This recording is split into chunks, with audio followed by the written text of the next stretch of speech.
from an unexpected place, the world of improv. It's called Yes and we'll see how it's secretly powered by a core principle of consistency we have been talking about. More importantly, we'll learn how this powerful combo is a masterclass in building real, lasting friendships. First, let's understand the rule. In improv comedy, yes and is the sacred law.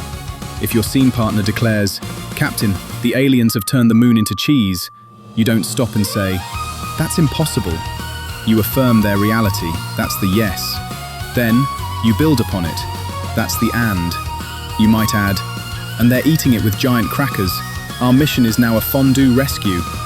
The scene moves forward, together. Now, enter Dr. Robert Cialdini's consistency principle. The improv yes and taps into beautifully is the principle of consistency.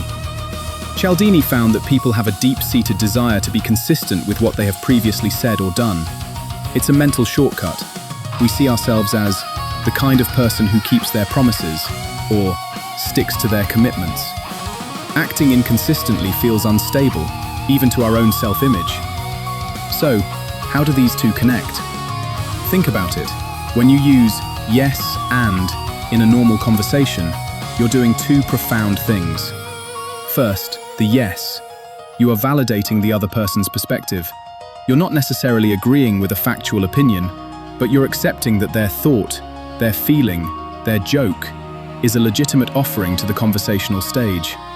You're saying, "I see you, I hear you, your contribution matters." That validation is the first commitment. It's a tiny social agreement. We are now collaboratively building this conversation. Then comes the and. This is where the consistency principle kicks into gear. Having just accepted their offering, the yes, you now feel a subtle psychological pull to follow through and build on that shared reality. You've started a cooperative path. To suddenly negate or contradict would feel inconsistent with the collaborative stance you just took. You've created a virtuous cycle.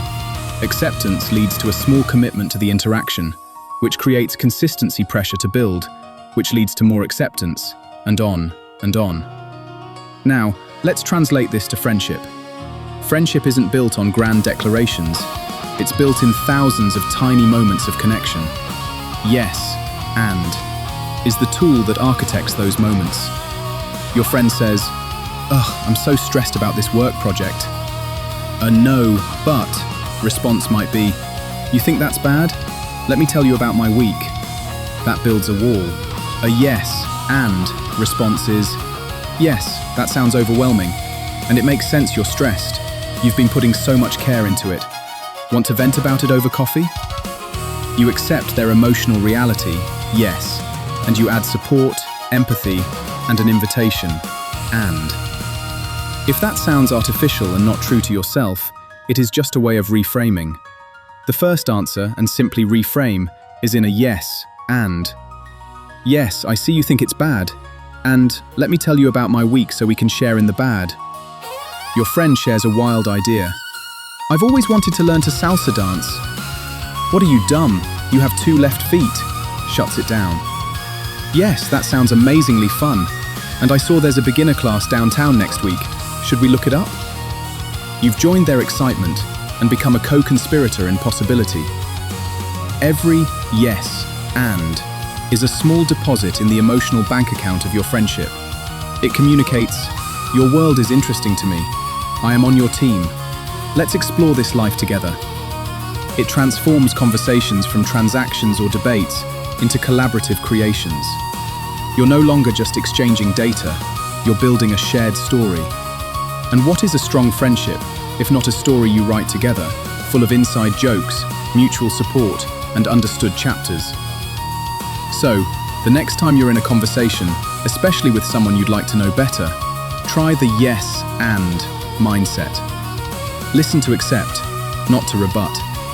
Add a piece of connection, not a correction. Validate, then build. You'll be harnessing a fundamental law of human psychology, our desire for consistency. Not to persuade, but to connect.